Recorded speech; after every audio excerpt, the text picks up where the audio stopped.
Olha, vamos falar, eu já falava das 3 dimensões da mente humana, mas da mente inconsciente. A mente inconsciente, a gente pode definir 2 linhas de ação. A linha ligada ao conhecimento, né, por exemplo, a telepatia. É um fenômeno muito conhecido, muito divulgado, a telepatia. O que é a telepatia?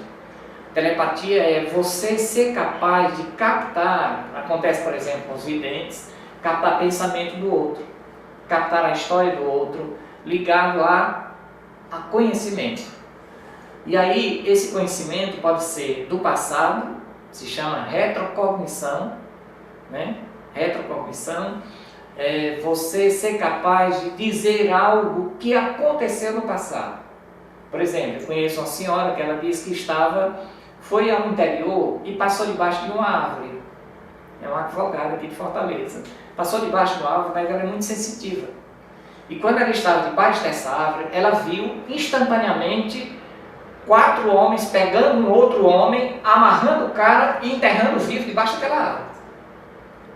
E aquilo veio rapidamente.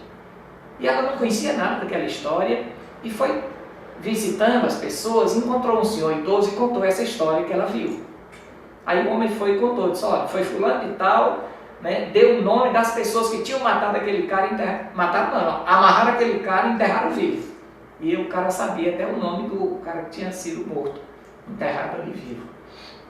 E ele dizia, isso já faz quase 100 anos. Né? É uma história que as pessoas aqui conhecem, mas é uma história, a mesma coisa, Botija. Um coronel, não havia os bancos no passado, os coronéis, né, enterravam dinheiro, até construíam, eu conheço em Milagres, aqui no Ceará, uma capela lá em Milagres, onde um coronel construiu essa capela e ele botou várias botijas, enterrou muito dinheiro lá naquela... E o pessoal, quando o velho morreu, começaram a sonhar com essas botijas, iam lá e encontravam aquele dinheiro. Por que sonho? É interessante isso. Por exemplo, o senhor morreu, o coronel morreu, mas aquelas informações ficaram. As informações da mente inconsciente dele, a telepatia é isso. O inconsciente nosso, ele tanto transmite quanto recebe informações. E essas informações, elas vão passando de geração em geração. É o que o Jung chama de inconsciente coletivo. O nosso inconsciente, Freud falou mais do inconsciente pessoal. E o Jung vai mostrar que a nossa mente não é só pessoal, ela é também coletiva. Nós temos informações de gerações passadas. E aí também tem a história de vidas passadas. Por exemplo, em hipnose, eu já hipnotizei várias pessoas que passaram a relatar vidas passadas. Uma senhora, numa sessão, entrou em 3 vidas passadas e no final entrou numa vida futura. A mente dela tinha aquelas informações. De onde vem?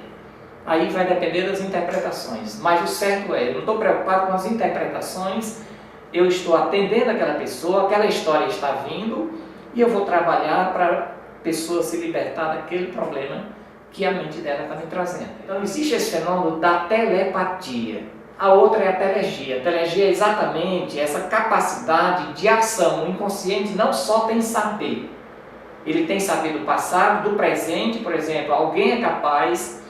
E aí tem uma senhora, num curso que eu dei, a senhora Ângela, ela trabalha na Petrobras, ela não mora aqui em Fortaleza, mas os filhos moravam aqui. E então ela vinha todo fim de semana. E um dia ela ia na Washington Soares, sozinha, dirigindo, e escutava uma voz bem forte no carro. Né? Aquela voz que saía, Instituto dos Cegos, polícia, Instituto dos Cegos, polícia.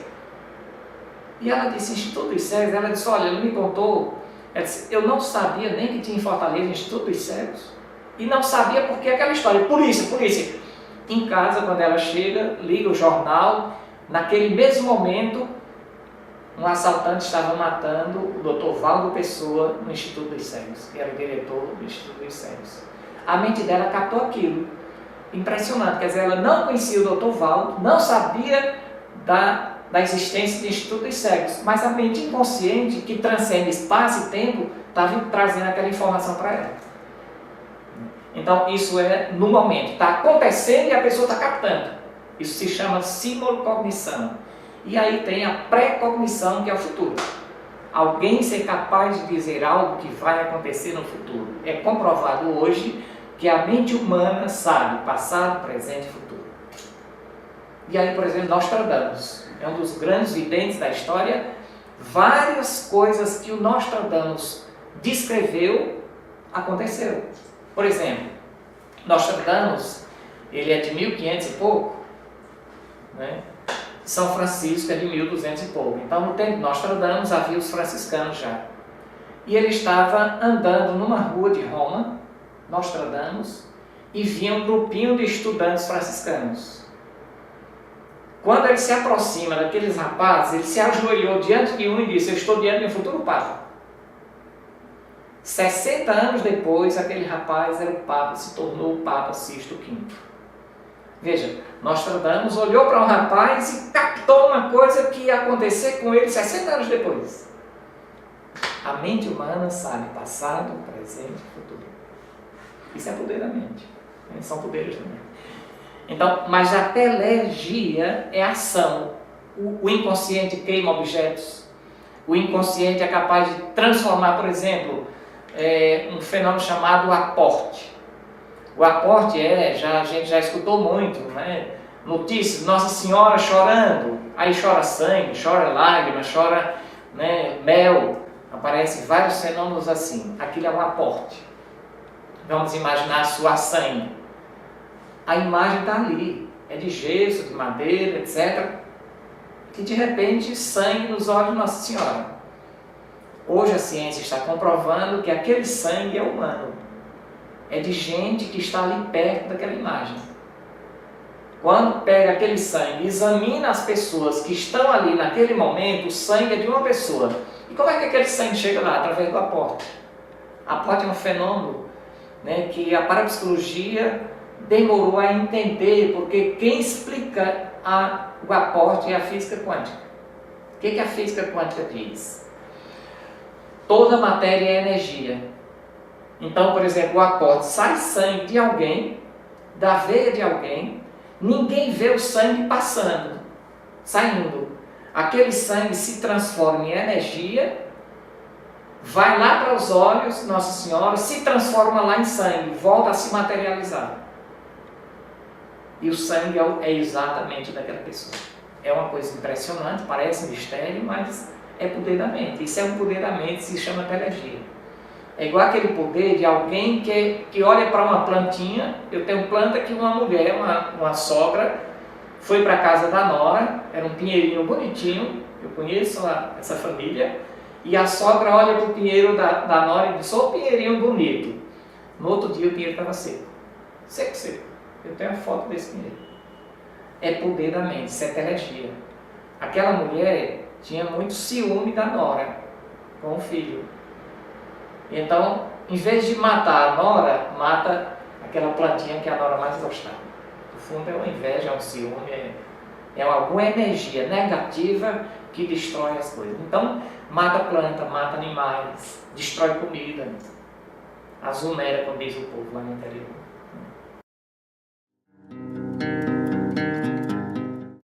Eu resumi essencialmente em telepatia e telegia. Então, são dois poderes. E aí, são vários fenômenos para telepatia e vários fenômenos da telegia. Eu citei o aporte, né? Por exemplo, movimentar objetos, se chama telecinesia. Os objetos se movimentam na casa. Né? Queima objetos, se chama pirogênese. Você, por exemplo, tira uma foto e de repente aparece na foto uma pessoa que não estava na hora da foto. Tem um caso interessante de um casal de Goiás, Santa Luzia, em Goiás, uma cidade, município de Goiás. Tinha um senhor chamado Felipe, casado, morando no interior desse município, e ele ia sempre à cidade fazer a feira no fim de semana. E se engraçou de uma mulher lá na cidade. Se apaixonou por essa mulher e deixou a família e foi morar com essa mulher. Eu vi, inclusive, no programa do Ratinho, o fotógrafo que tirou essa foto daquele senhor com a nova mulher, para botarem lá na casa a foto do casal. Pois naquela foto apareceu, porque o que aconteceu? A mulher com o Felipe decidiram que o Felipe iria matar a mulher legítima, a primeira mulher e o filho. E ele matou. Ele matou a mulher e o filho. E escondeu os corpos. E quando perguntavam a ele, cadê a mulher? Ele dizia, minha mulher foi embora com o menino.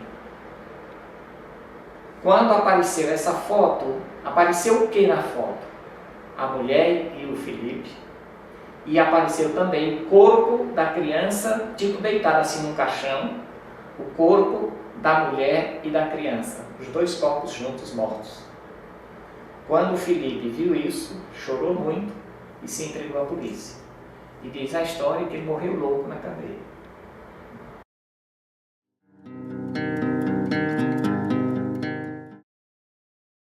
Da mente inconsciente, não. Nós não temos poder sobre a nossa mente inconsciente assim. Por exemplo, eu quero ser vidente.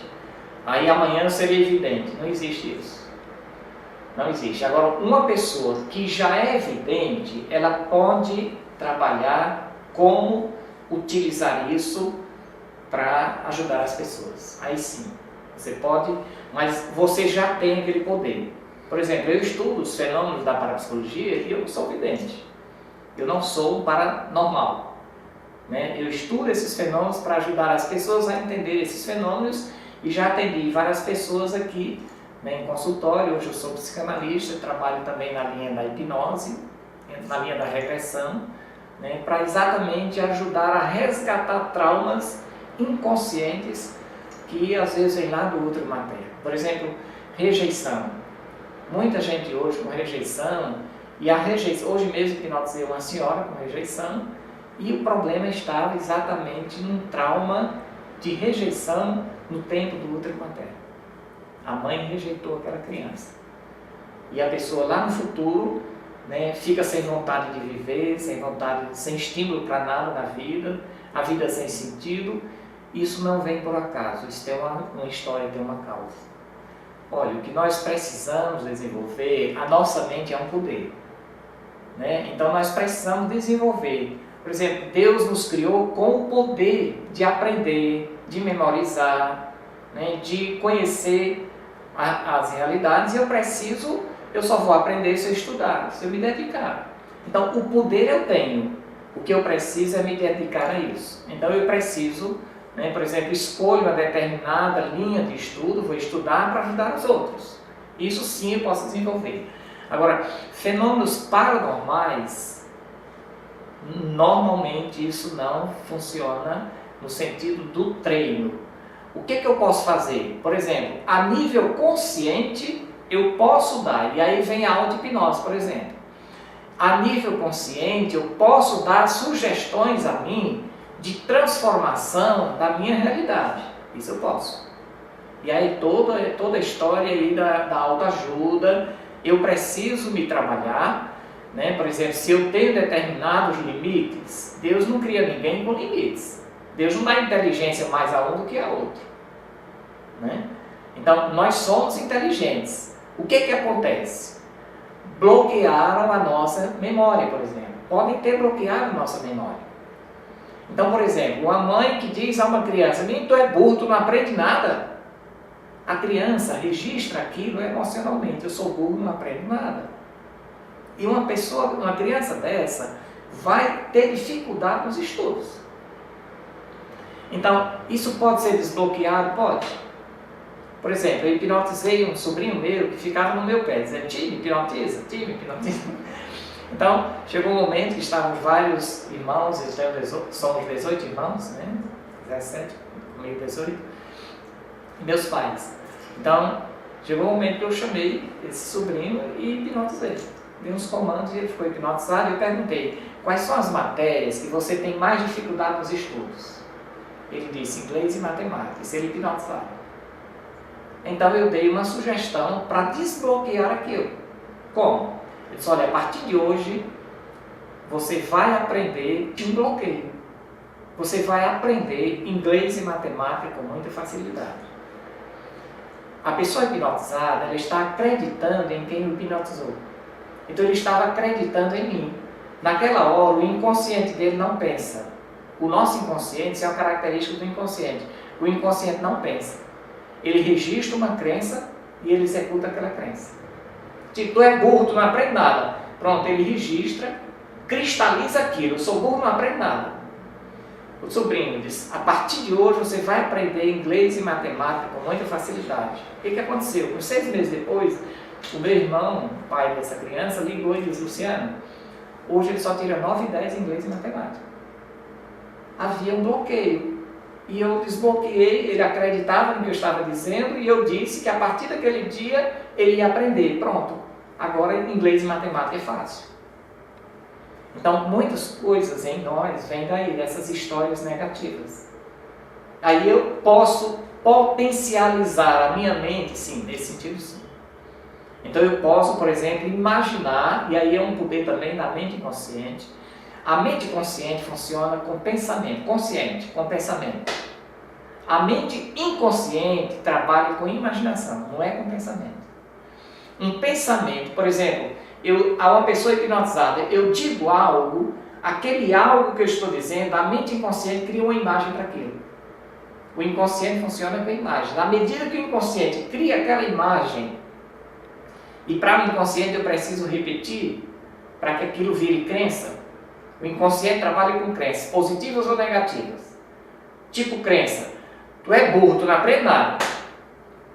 Né? Então isso é uma crença. Ou então, você é inteligente, você aprende tudo com facilidade. É outra crença. A criança recebe aquilo, eu sou inteligente, e eu aprendo tudo com facilidade. Vira uma crença positiva. Então, em terapia, a gente vai trabalhando exatamente para desbloquear na pessoa esses traumas negativos. E isso funciona.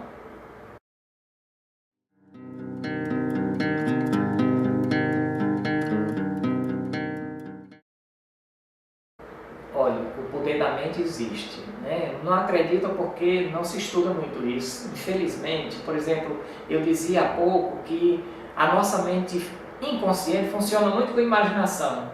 Confesso para vocês que eu fui entender isso e conhecer isso quando eu fui estudar psicanálise.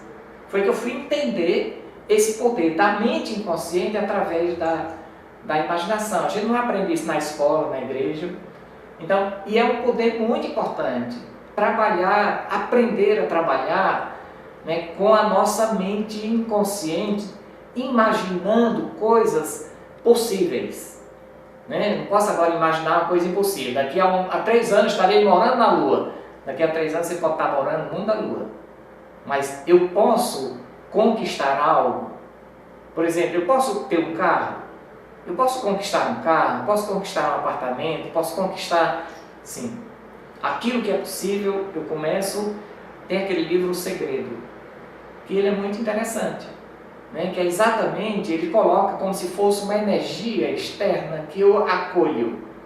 Eu sempre digo que é uma potência interna que eu posso estimular. O poder já está dentro de mim. O criador da auto-hipnose é um francês chamado Emile Coué. O Emile Coué diz assim, as forças curativas já estão no âmago de cada pessoa. Ora, se já estão no âmago de cada pessoa, o que precisa? Desenvolver isso, trabalhar isso. E como é que funciona? Pela imaginação. Tem o doutor também, Dr. Caprio, ele é um psiquiatra, e ele também diz isso, que pela auto-hipnose nós podemos curar, transformar traumas inconscientes profundos. Então isso é uma questão de exercitar a mente, podemos exercitar. O que a gente não consegue através da auto-hipnose, ou mesmo da auto-hipnose, é desenvolver fenômenos paranormais. Deixar a pessoa com aquele fenômeno paranormal, isso não. Agora, alguns fenômenos paranormais, por exemplo, são possíveis de serem trabalhados com hipnose, para a pessoa vivenciar aquilo. Ela não vai ficar com aquilo, mas ela vivencia em alguns momentos. Por exemplo, a alucinação. Interessante a alucinação. Muitos, por exemplo, muitas pessoas alucinam. A alucinação é você visualizar uma coisa que não está presente ali, mas você vê. Por exemplo, já hipnotizei várias pessoas e pergunto a ela quem é a sua melhor amiga ou seu melhor amigo. e a pessoa diz o nome e eu começo a dizer, pois olha, ela estava com saudade de você e ela chegou, ela está chegando aqui. Naquela hora a pessoa começa, diz, olha, ele está chegando, cumprimenta o teu colega, tua amiga que está chegando, e a pessoa cumprimenta, eu pergunto, né, conversa com ela, como se a pessoa estivesse ali, eu pergunto qual é a roupa que ela está usando, diz tudinho. Isso é uma alucinação, isso é um poder da mente inconsciente. Criar coisas que a pessoa não está vivendo naquele momento, mas naquela hora ela acredita que está vendo. É um pouco também, por exemplo, a questão da cebola e da maçã. Eu hipnotizo alguém e dou uma cebola para a pessoa e digo para ela que é uma maçã gostosa e mando ela comer. E é impressionante que ela vai comer a cebola tendo o gosto da maçã. Isso não é mágica, não é invenção não, isso é real, a pessoa vive isso. A mesma coisa eu tenho feito, virou uma barra de ferro. Eu fui para um programa do Enio Carlos, na televisão, e dei uma sugestão para um rapaz lá, você virou uma barra de ferro. E de repente o cara ficou todo duro na barra de ferro, estamos ele entre duas cadeiras, eu fiquei em cima dele, todo duro. E eu ainda disse, pode passar um trem inquebrável. A mente tem esse poder. Ora, se a mente tem esse poder de agir assim no corpo, tem também poder de cura. E aí é um outro segredo do inconsciente. O nosso inconsciente, ele é autocurativo. Ele é mutável e ele é capaz de curar um problema. Veja o exemplo que eu dei à jovem com depressão. De repente mudou. Houve uma reprogramação da mente pelas sugestões recebidas. Então, na hipnose eu sugiro a alguém viver aquilo. Na auto-hipnose eu mesmo me sugiro viver aquilo. E isso é possível. O difícil na auto-hipnose é uma regressão profunda, porque implica ter alguém para ajudar a reprogramar aquilo. Na própria auto-hipnose você não consegue entrar nesse nível mais profundo. Eu trabalho mais com auto-hipnose para o futuro, o presente e o futuro.